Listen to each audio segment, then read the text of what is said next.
Taufiq dan ya Allah Azza wa Jalla. Bersyukurlah kita menjadi umat Rasulullah Sallallahu Alaihi Wasallam yang penuh cinta dan kasih kepada umatnya, yang kelak atas izin Allah hanya junjungan kita yang mendapatkan memberikan syafaat kepada umatnya agar seluruh umatnya bisa memasuki surga Allah Subhanahu wa Ta'ala. Bagaimana bersyukur kita tentunya dengan cara mengikuti dan mencontoh setiap apa yang dilakukan oleh junjungan kita Rasulullah SAW. Masyarakat muslimin jamaah salat Jumat rahmatullah. Kami para kami selalu berpesan, tidak pernah bosan untuk selalu berpesan, khususnya pada diri kami dan juga pada jamaah sekalian, selalu dan selalu ingatkan untuk berusaha dengan semaksimal mungkin, seoptimal mungkin, meningkatkan nilai-nilai ketakwaan kita kepada Allah Subhanahu wa Ta'ala, juga mempertahankan nilai-nilai keimanan dalam diri kita. Tentunya takwa itu bukan sekedar di lisan semata, saya orang-orang yang bertakwa, tetapi bagaimana kita bisa mengaplikasikan nilai-nilai ketakwaan kita kepada Allah Azza wa Jalla itu dalam kehidupan kita sehari-hari. Yang tentunya aktivitas kita itu jangan sampai melenceng, jangan sampai menyimpang dari ridha Allah Subhanahu wa Ta'ala. Untuk itu perlu kita selalu menggrab diri kita, selalu memantapkan nilai takwa iman kita dengan cara selalu dan selalu menghadiri majelis ilmu, khususnya ilmu agama yang syar'i. Jamaah sholat Jumat rahmatullah. Pada kesempatan Jumat kali ini dapat menyampaikan materi tentang muhasabah dan kriteria memilih pemimpin. Kita hari ini sudah masuki tanggal 5 bulan Januari tahun 2024 Qamariyah, bertepatan dengan 23 Jumadil Akhir 1445 Hijriah. Kita sudah melewati tahun 2023. Ini kita memasuki dan menapaki tahun 2024. Dan tentu saja kita perlu muhasabah diri kita terhadap tahun yang sudah kita lewati. Apakah di tahun yang lalu segala sesuatu yang kita lakukan, segala aktivitas yang kita kerjakan, apakah sudah sejalan dengan keinginan Allah Subhanahu wa Ta'ala, atau malah sebaliknya? Dan bagaimana ke depan kita melangkah? Apakah kita sekedar melangkah begitu saja? Tentunya tidak. Kalau tahun kemarin kita melakukan sesuatu yang kira-kira lebih banyak negatifnya, maka ke depan hal-hal negatif yang kita lakukan di masa lalu harus kita delete, harus kita hapuskan, harus kita hilangkan. Dengan cara apa? Kalau itu berhubungan dengan Allah, perbanyaklah istighfar, bertobat kepada Allah Azza wa Jalla. Kalau negatif berkaitan dengan hubungan muamalah antar manusia, bersegeralah kita minta ridhonya, meminta maaf kepada manusia yang kita zalimi, kepada orang-orang yang kita sakiti hatinya, agar kita bisa memperbaiki ke depan, tidak lagi melakukan hal-hal yang negatif. Agar dengan usaha ini ingatkan diri kita bahwa hal-hal negatif yang kita lakukan di masa lalu ternyata hal yang negatif buat diri kita. Makanya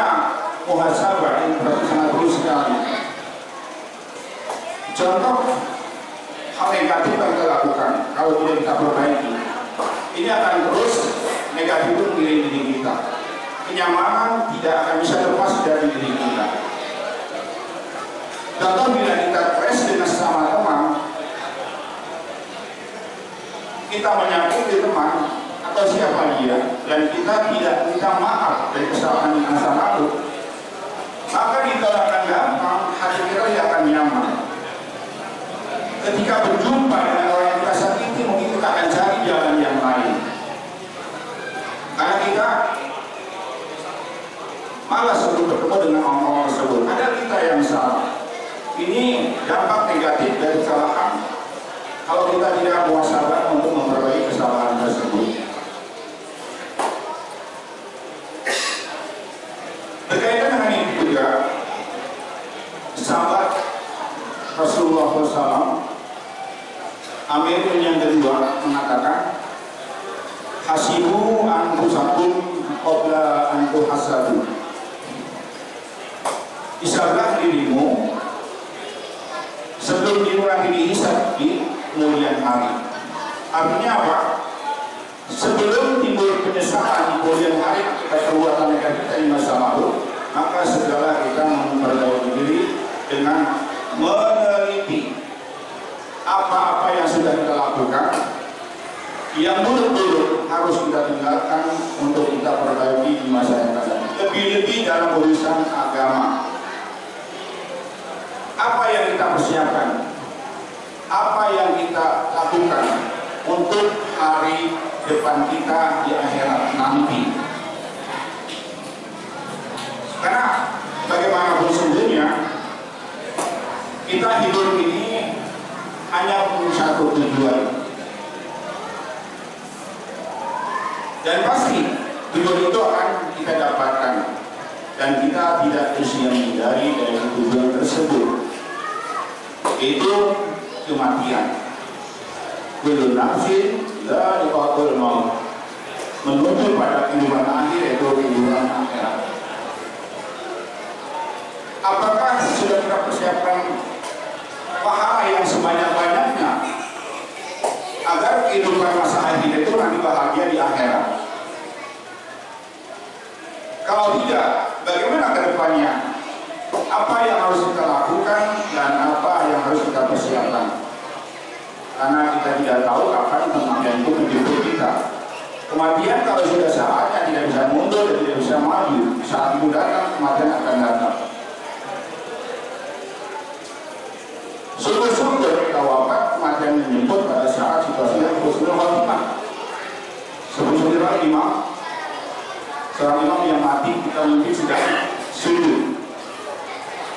Banyak kaum muslimin yang cemburu, ingin mengalami kematian yang husnul khotimah tersebut, karena itu jaminan untuk masuk surga Allah Subhanahu wa Ta'ala.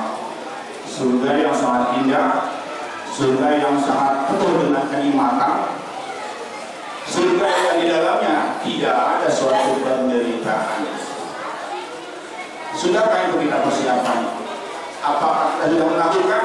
Kalau belum, ke depan harus kita lakukan. Paksakan diri kita untuk melakukan sesuatu yang Allah inginkan, bukan yang kita inginkan. Karena Allah ciptakan kita adalah untuk beribadah kepadanya.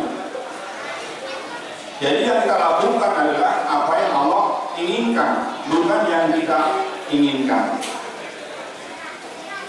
Sehingga dengan demikian, kita akan melaksanakan segala aktivitas ke depan selalu di jalan yang lurus, karena kita sudah melakukan muhasabah, sudah introspeksi terhadap apa yang kita lakukan di tahun-tahun yang lalu, agar di tahun ke depan tidak lagi kita ulang hal yang negatif. Kita akan selalu melakukan hal-hal yang positif yang diridhoi Allah Subhanahu wa Ta'ala. Demikian pula dalam hal mencari seorang pemimpin, di mana tahun 2024 adalah tahun politik yang semua kita tahu.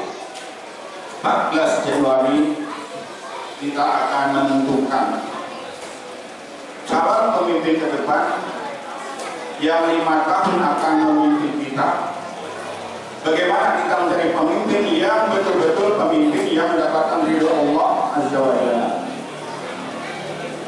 Karena itu kita perlu muhasabah kembali. Bagaimana dengan pilihan politik kita di tahun yang lalu? Kalau mereka merasa pemilihan kemarin kita memilih orang yang kurang tepat, baik itu di legislatifnya maupun di tingkat eksekutifnya yaitu presiden, maka di tahun yang akan datang kita introspeksi diri kita bagaimana kita memilih yang terbaik dari yang baik. Karena kita prihatin sekarang ini banyak dalam hal pemilihan orang yang terdayakan imannya. Misalnya dengan amplop yang mereka terima, maka pola pikirnya akan berubah dari A bisa saja pindah ke B atau C atau D dan selanjutnya. Karena sudah banyak sebenarnya masyarakat awam, para ulama, para alim pada menerima uang sodokan, masa kita nggak boleh. Bahkan ustaz yang bagi-bagian uang 100 kali kita ini contoh yang tidak baik. Yang kita ikuti adalah yang baik sesuai hati nurani kita, maka yang terbaik yang akan menjadi pemimpin kita di dunia wal akhirat. Makanya perlu kita menjadi pemimpin yang betul-betul baik. Dalam kegiatan safar saja, kalau ada 3 orang kawan safar, harus dicari satu pemimpin yang betul-betul kafah sikap dan karakternya. Apalagi kita akan memilih pemimpin suatu negara yang ada sekian juta, ratus juta umat yang akan memimpin. Kalau kita segera asal-asalan memilihnya, bagaimana 200 juta umat yang akan mereka pimpin? Maka kita perlu punya standar tinggi terhadap mereka. Bagaimana agar pilihan kita itu sesuai dengan yang ada di hati nurani kita dan sesuai dengan keinginan kita. Tentu saja keinginan yang baik sebagai rakyat dari suatu bangsa. Kalau kita lihat surat Yusuf ayat 55 ada 2 kriteria pemimpin, yaitu hafizun wa ilmi, orang yang amanah dan orang yang berilmu. Orang yang amanah itu pasti dia akan menjaga kepercayaan orang yang memilihnya dan dia tidak akan berkhianat. Seperti di sana Yusuf ketika dia mengajukan diri sebagai seorang bendahara untuk dipilih, karena yang Yusuf orang yang amanah dan orang yang berilmu. Kenapa? Karena kita ingin orang yang kita pilih menjadi tauladan kita, menjadi panutan kita. Yang selalu kita doakan setiap sholat kita agar dia menjadi pemimpin yang betul-betul memimpin rakyatnya. Dan contoh terbaik dalam memimpin apa? Rasulullah SAW. Seperti dalam hadisnya, laqad kana kata Rasulullah itu, laqad kana lakum fi Rasulillah uswatun hasanah. Jadi pemilihan hasan yang bisa dijadikan satu tauladan agar mereka juga memimpin rakyatnya dengan hasan, memimpin rakyatnya dengan baik, agar kita rakyat bisa merasakan kebaikan dari pemimpin kita. Pemimpin yang amanah, pemimpin yang baik, dampaknya akan baik untuk seluruh rakyat yang dipimpinnya. Kemudian pemimpin juga seorang yang taat kepada Allah dengan nilai-nilai ketaatan dia, maka dia akan takut bila melakukan sebuah kesalahan dalam memimpin, karena akan dimintai pertanggungjawabannya. Kullu mawa'in wa kullu mas'ulin amrih. Dia akan mempertanggungjawabkan 200 sekian juta umat rakyatnya kalau dia salah memimpin, bagaimana hisabnya. Karena dia mengerti punya ilmu bahwa apa yang dia lakukan akan dihisab di kemudian hari, maka dia akan memimpin dengan amanah.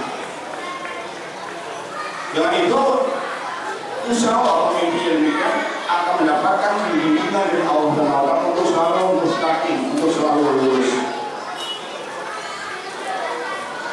Hal lain juga seorang pemimpin yang mampu menegakkan suatu aturan sesuai perintah Allah. Tentunya yang ini pemimpin yang rutin melaksanakan sholat wajib berjamaah. Kalau pemimpin tidak sholat itu masih tidak amanah. Karena dalam sholat ada aturan-aturan yang jelas. Mereka sudah sebagai seorang imam. Bagaimana dia seorang imam dalam sholat? Itu menjadi sebuah tauladan bagi seorang pemimpin untuk memimpin rakyat lebih besar lagi. Pelanggaran yang dilakukan adalah seorang akan membatalkan nyawa semuanya. Nah, kalau selama dia dalam memimpin negara itu akan membatalkan semua rakyatnya. Kita bisa lakukan usaha apa yang sudah terjadi sebelumnya dan bagaimana ke depan agar sesuatu yang kita rasakan tidak nyaman buat diri kita itu tidak terulang kembali. Itulah perlunya kita muhasabah diri dan kehidupan beragama dan ke depan untuk dari seorang pemimpin yang betul-betul amanah, pemimpin yang kapal dalam segala hal agar kita tidak menderita 5 tahun ke depan. Jangan karena menerima amplop 200.000 rupiah cukup untuk beli berat berbalita, tapi kita harus menderita 5 tahun ke depan. Nauzubillah min dzalik. Semoga Allah SWT selalu membimbing kita dan mengarahkan kita, memberikan petunjuknya untuk memilih pemimpin ke depan pada tanggal 14 Februari sesuai dengan hati nurani kita dan yang lebih penting yang mendapatkan ridha Allah Azza wa Jalla. Aku boleh belajar sampai Imam Bukhari.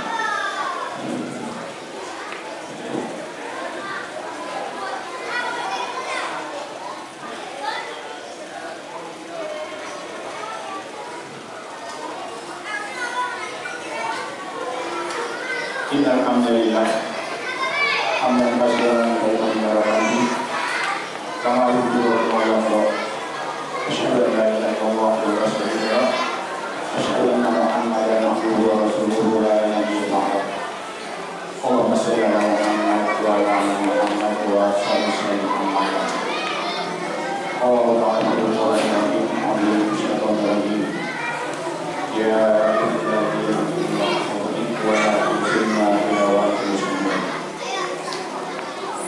ya ayyuhalladzina amanu wa rasul wa minkum asyhadu an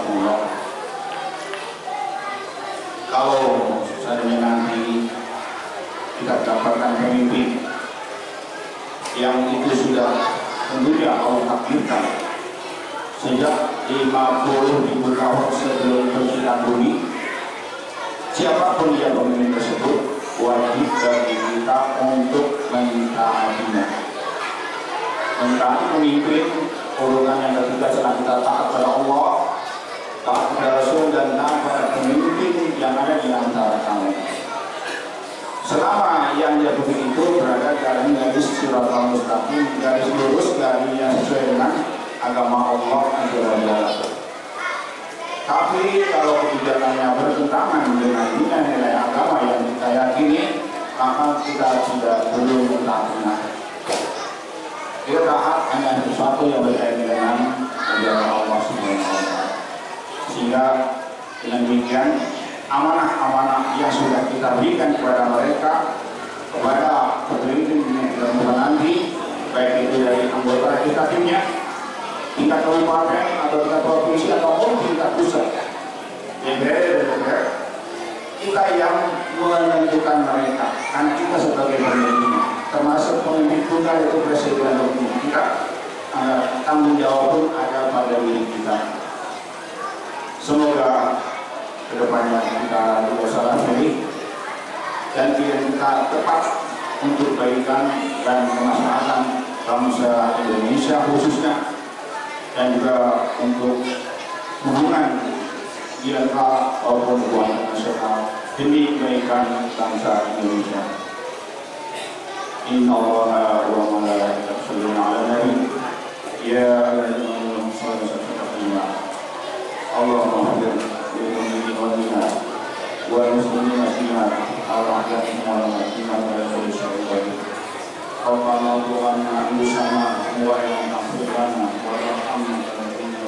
الدين ربنا لا تزغ قلوبنا بعد إذ هديتنا وهب لنا من لدنك رحمة إنك أنت الوهاب ربنا آمنا واغفر لنا وارحمنا وأنت خير الراحمين ربنا آتنا من لدنك رحمة وهب لنا من لدنك رشدا اللهم إني أسألك الهدى والتقى والعفاف والغنى اللهم ارزقنا حلالا طيبا مباركا اللهم إني أعوذ بك من علم لا ينفع ومن قلب لا يخشى ومن نفس لا تنفع اللهم إنا علينا بصراحتنا اللهم إنا نسألك الهدى والجنة ونعوذ بك من سخط النار ونعوذ بك من سخط النار ونعوذ بك من سخط النار ربي أرنا الجنة الفردوس ربي أرنا الجنة الفردوس ربي أرنا الجنة الفردوس ربنا هب لنا من أزواجنا وذريتنا قرة أعين واجعلنا للمتقين ربنا اللهم صل ومن ذريتنا تقبل وأعطنا كل خير